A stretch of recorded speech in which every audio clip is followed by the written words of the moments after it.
doesn't find anything in your favor, and the judge is the most corrupt, but he won't find anything in your favor, and a prosecutor violates any type of your, any type of the proceedings, I'm saying, the court, the court has certain procedures that they're not supposed to violate. They just give them a warning or something like that. You violate it, they're going to be harsher on you, what I'm saying? If you don't turn something in at a certain date, they're just going to throw it out. They love doing that. But the prosecutor, they just give leeway. They say, oh, we're going to give leeway. It's cumulative. Oh, if he messes up like 3 times, then we'll give him like a 30-day, not suspension, but we'll just maybe leave something out that they want to use or something like that. But so they have 7 years statute of limitation against you. You only have 20 days. And you see how that works? I mean, if they say some illegal stuff or do some illegal stuff in the grand jury, they won't let you appeal it if it's past 20 days. You see how illegal that is? And because your lawyers won't tell you about these grand juries, and you can appeal it right away. The first thing your lawyer is supposed to do, if he's competent at all, is tell the judge the same thing I'm telling you. We want to be present at any hearings, and we have testimony that we want to give to the grand jury.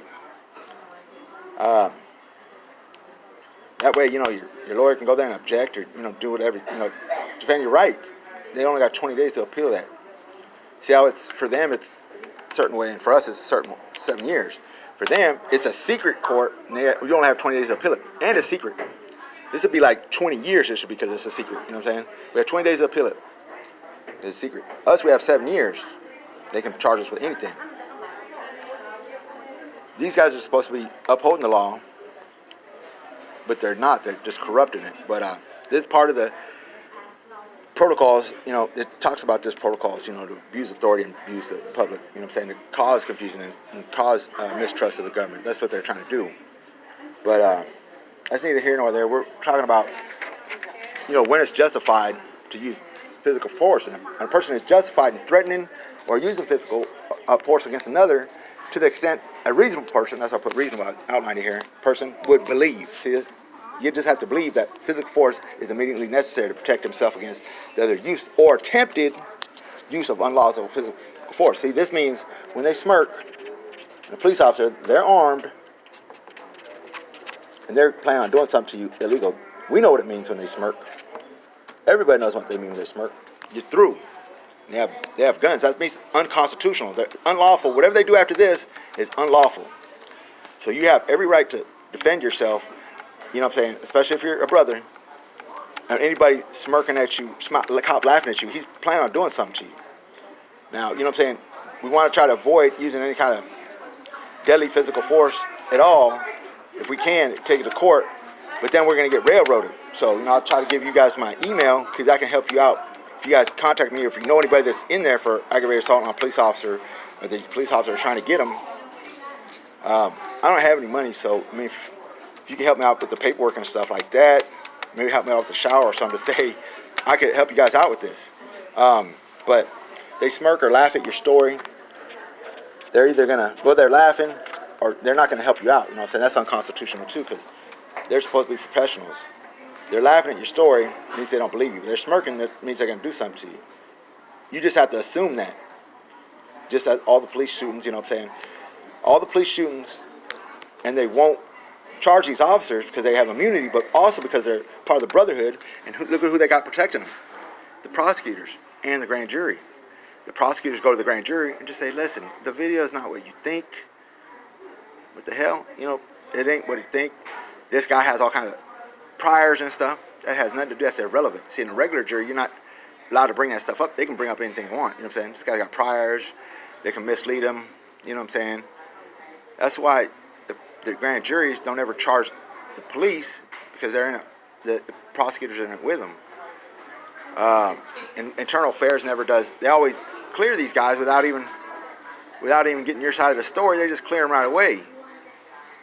They won't ever do anything. They won't give you can subpoena their background jackets and their training jackets, any type of complaints they have against them, but it's hard to get complaints against these people. So people that do get complaints against these police officers have to go real hard. So these guys file complaints against these police officers are actually like, super, they do super a lot of work, and it's super hard. So if you file a complaint against a police officer and they get like a little mark, they won't be much, but the citizens have to go through a lot just to get that complaint to stick. So, they got to fight all of this. Just to can get a alleged complaint to stick, the Internal Affairs is going to throw it out, might put a mark on his jacket, depending on how bad it was. The police officer in my cases, they won't give me their background jackets, but they're like, oh yeah, they have to be honest when you're interviewing them in the court, in the interview room. They're like, yeah, I broke people's faces on the hood of my car and stuff like that, but I was cleared. The guy slammed his own face on the car, my trunk of my car when he's handcuffed, and that goes to aggravated assault of a defensive person. When they're in handcuffs, you're not allowed to attack them because they're a defenseless person. Of course, that's just right, but they don't care. Even if you're handcuffed and a cop shoots you while you're handcuffed, the grand jury's going to find him innocent. Internal Affairs is going to clear him. Prosecutors ain't going to go after him. The judges, you know what I'm saying? These guys are the worst right here. And then they got, they got Supreme Court judges. They got a bunch of these guys. But anyway, so if you believe they're going to do a physical, attempt to use physical force, you're justified. But it's not justified in response to verbal provocation alone. It's not verbal provocation if they get close to you, arm's distance. If they're running up on you, that's not verbal provocation alone. That's adding, a physical threat. They're coming towards you. They're getting into your space, and they've already verbally assaulted you or even provoked you. They're trying to provoke an attack. That's what the police try to do, provoke an attack. And that's what other people try to do, provoke an attack too. They always see the second person. Oh, I seen the other guy hit him first. So they got a bunch of witnesses. You hit him first. They don't know what he said. That's why the witnesses are stupid. They don't even know the law. The police don't even know the law. The police know a little bit of the law. But they don't see the person saying anything. They just see the second person. That's how they get a lot of brothers and poor people. So you can use whatever force if they're running up on you. If they're just saying something, they're walking away, and they're not a threat, you can't. It's not justified to use physical force. If they're just provoking you and they're walking away, but they come towards you, that's additional. So you can't justify just for verbal provocation alone. They come and get in your space, that's a physical threat. They're actually doing more than just verbal provocation. If you're in imminent physical danger because they're threatening you, they're telling you they're threatening you, they're trying to provoke you, which is against the law, and they're getting in your space. That's a whole bunch of things. So then we skip to the physical force, deadly physical force police officer, and if it exceeds that allowed by law, you can't use force that exceeds that allowed by law. If the person provoked the others or attempted use of unlawful physical force, unless the person withdraws or clearly communicates his intent to withdraw, believing he cannot do so reasonably. But these officers are not using deadly physical. You can assume they're using deadly physical force when they smirk because they're violating your constitutional rights by intimidating you and putting you in an immediate danger of illegal arrest, assaulting you, probably going to shoot you. You just have to assume they're going to do that when they smirk. When they smirk, you have to assume that they're deranged in the head, they're unconstitutional, they're not following the laws, they believe they're above the law, and they know that they're going to get backup from all their buddies. That's when they smirk. You have to assume your life is in danger. You guys seen a lot of the videos. And that's the only the videos we have. They're going to lie to everybody. They lie, and even when they're recorded, they lie in all the videos, and they still get protected and not found guilty. Imagine the videos they don't see. Everybody's getting railroaded, and that destroys somebody's family. Destroys their brothers, sisters, and everything. That's what that does. So you want to protect your family and stuff by not getting yourself killed by these armed, laughing thugs. They're not thugs or criminals until you see them violating your constitutional rights, smirking, laughing. They could just come up to you and intimidate you, putting their hands up or getting in your face. You gotta definitely that's a threat when they come up and do that. They're supposed to come up and be professionals. I can tell you why.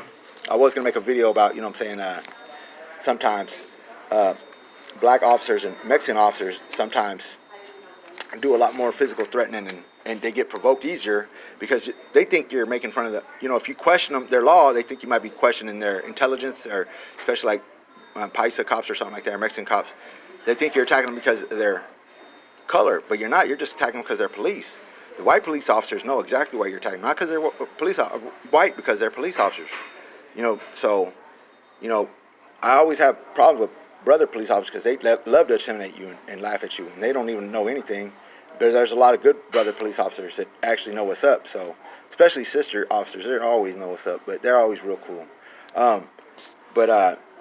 some of them, they try to intimidate you smokers. You can get the F out of here, man. What are you fucking worried about that fucking smoking? You smoking some shit, you know what I'm saying? Or whatever, you know what I'm saying? They're real, some of them are real ghetto and some of them are real professional. So, it's just, you got to hire people and go through, their training and stuff to make sure that they're fit to, be professionals and won't take any type of personal assaults or, not assaults, but, remarks personally. And, what I'm saying, some of them take them personally or they don't even care. That's violating, your rights. If they take it personally and they take it as an attack, what I'm saying, do you know the law? You won't listen, you're smirking, or get the, like look on your face like you're confused or you got to take a dump or something.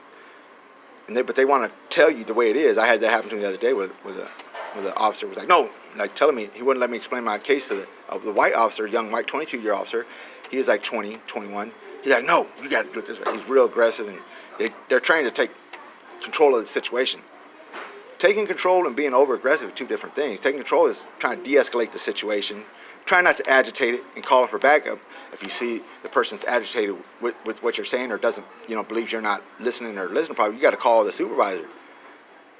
Call back up and say, look, I need a supervisor here. This guy, I'm agitating this guy. So, you just wait right here. You know what I'm saying? You're not in trouble. I just want to call my supervisor. I can see you don't believe me. So I'm going to get my supervisor down here and try to explain and calm the situation down. They don't do that. They don't try to de-escalate the situation ever. That's what they're supposed to do. But anyway, we're justified. And, if the person is provoked or attempted use of physical force, you're allowed to. But if the person physically or communicates that he's trying to withdraw or physically tries to withdraw, you're no longer justified in using an attack as self-defense. So even if that other person provoked you at first and then he tries to walk away and you say, oh, you provoked me first, you can't chase him down and assault him because he's trying to take off, or communicates he's trying to take off. If you're beating him up, say, okay, I'm done. And then you keep beating him. You're not use self-defense. The others still continue or attempt to use, if the other still continues or attempts to use physical force, that's unlawful physical force. The justification for threatening the use of physical force. You're justified in threatening use of physical force as prescribed back on this page.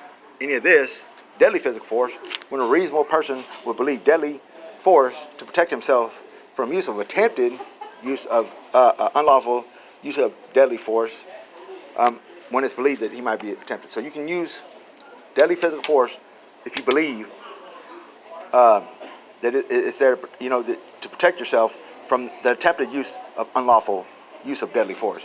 So you can assume that they're going to use deadly force or attempted to use deadly force when they're smirking at you. And you can also use this because they're all illegal. So they're going to destroy your family. Just remember, all of this stuff they do is illegal. There's no preliminary hearings. They lie. So just assume they're going to lie and they're going to destroy your family. So if you have a house and car and you're a law-abiding citizen and they start smirking, just assume automatically they're going to try to destroy your family and your house and take all that away, because once you go to jail, unless you have a lot of money, your family's probably going to be hurting, you know what I'm saying? And your wife's probably going to go find another guy, and they don't want to destroy that family. So you got to assume. It's not an assumption. You guys already know these guys are all dirty. So you're not assuming nothing. You know now. And all you cops out there, this is for you guys, just so you guys are aware, the smirking is unconstitutional, violating our rights. Laughing at somebody is not professional, violates our constitutional rights. The citizenry has every right to defend themselves against you reasonably, and you guys are armed, especially if they're not armed, especially if they're not armed with all this defense too. See, over here, I erased all that. This is the public defenders. They're officers that may sound curt. We have the Constitution, Bill of Rights on our side. That's it. And the people. That's a big thing. The people against all these guys. Because these guys also got a bunch of people protecting, like in the first video. But I'll get back to that. This video is almost over. But so, let's want to tell you guys, try to document and try to avoid any type of. If it doesn't seem like it's necessary to use deadly force, and try to take it to court. If they're being reasonable, you definitely can't. You're not justified if they're not breaking any law. So a lot of these police officers, they're in with the Masons, but they think the Masons are about Christ and finding the light and stuff like that. There's 95% of them or so I hear they believe that. There's 5% of the top that really know what's going on. So we know that